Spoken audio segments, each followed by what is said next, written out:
All right, guys, I can't help myself. I had to do a breaking news video real quick. Scrolling through the timeline, and I saw, number one, Netanyahu's in the U.S., which is already disgraceful. He should be locked up. I agree with Zoran Mamdani when he says if Netanyahu tries to step foot in New York City, we'll have him arrested.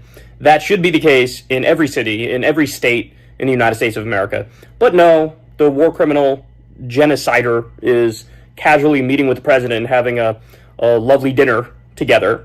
But it came across my feed that Netanyahu just put on this whole show in front of Trump where he presents him a gift, and the gift is a letter that he sent to the Nobel Peace Prize Committee where Netanyahu is nominating Trump to get a Nobel Peace Prize. What? This is a sick joke. I feel like they're mocking us. I feel like they're mocking the world. They're mocking everybody's intuitive sense of morality and ethics and justice. I mean, you're both fucking war criminals. There's a Kyle rule that I said a long time ago, and I said this when Obama got the Nobel Peace Prize. If you've ever been responsible for ordering a drone strike, you can't get a Nobel Peace Prize. Yeah. That's the Kyle rule. Yeah. If you've ever ordered an airstrike... I mean, Trump is engaged already in illegal war in Yemen, in Syria, in Iran... Somalia. Yeah. He bragged about bombing Yemen. He bragged about bombing Somalia. He's working with a former Al-Qaeda leader who's now the head of Syria. He's arming and funding Netanyahu as he carpet bombs innocent people on a daily fucking basis. There was just, I saw this thing, and I'm going to cover it, but I saw this thing of an Israeli soldier being caught on camera graping a Palestinian prisoner.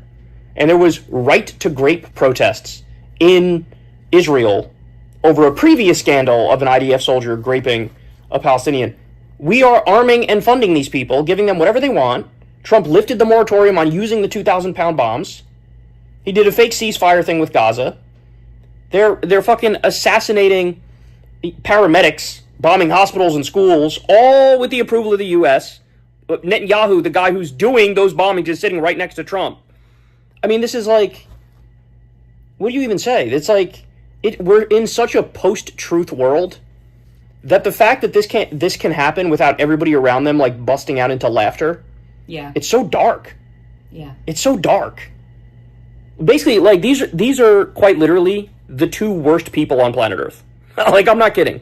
The level of morality that is achieved by Netanyahu and Trump, it's roughly in the same area of Al-Qaeda or ISIS or whatever kind of fucking deranged serial killer you can think of. They have the same morality and ethics as those people. I mean, oh my God, Crystal, they just slashed the NOAA and the NWS, fired 600 workers there, reduced the number of weather balloons, and then we had a massive storm that flooded Texas and killed over 20 little girls, right. Over 100 people. These policy decisions that they made, when they made it, you had the former heads of the NWS come out and say, if you do this, people will die. They did it. These people died the same day that we're having that conversation.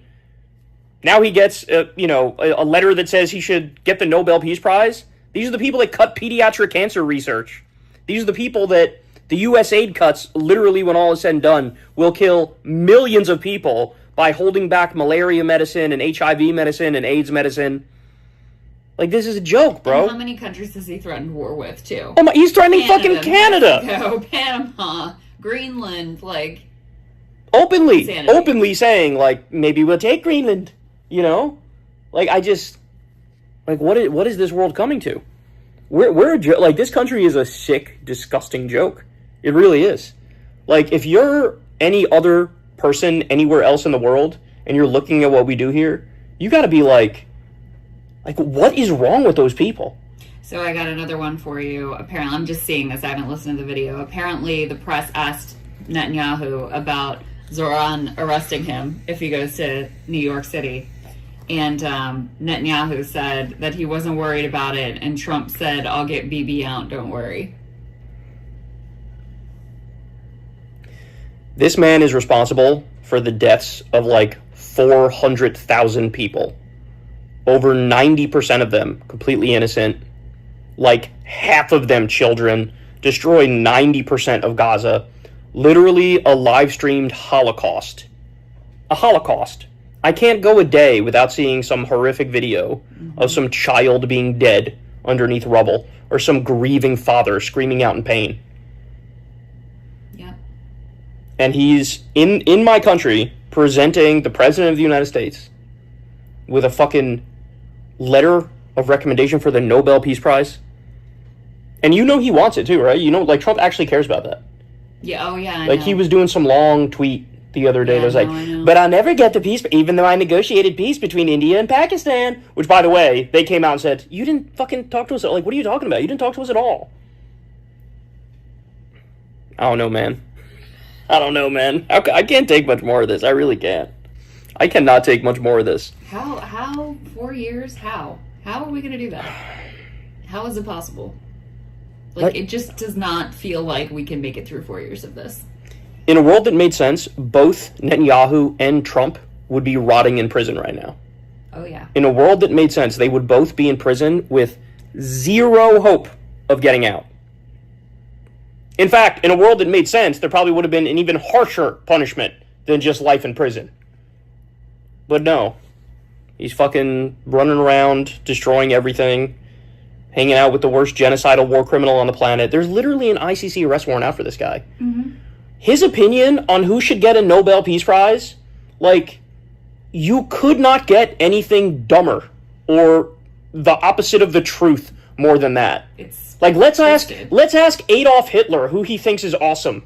Yeah. That's like the logic there, you know? Grotesque. I don't know, man. I don't, to your point, I don't know what we can do 4 years of this, bro. I don't know how we can do 4 years of this. They both got to be locked up, man. They both got to be locked up. How long is he in this country for? I'm not sure. You know, he always brings all his dirty laundry, so I guess they gotta make sure they got time to get all that done.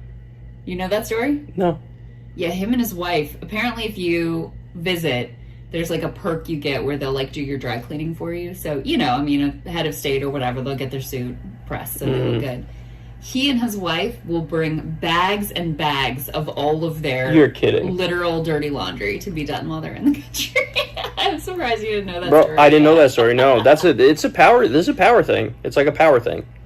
There's that old video of him from like the 90s or early 2000s talking about how, like, we own the U.S. Congress. Talking about the Israel lobby money.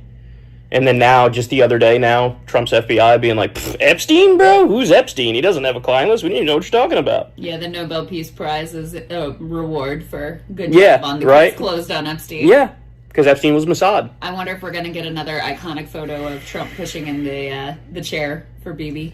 Helping tuck him in on the table there. Might be a video of him sucking him off at this rate, you know. That's the direction we're going. This is... I don't know what else to say, man, but this is just... It's beyond parody at this point. It's like a really dark, tragic comedy.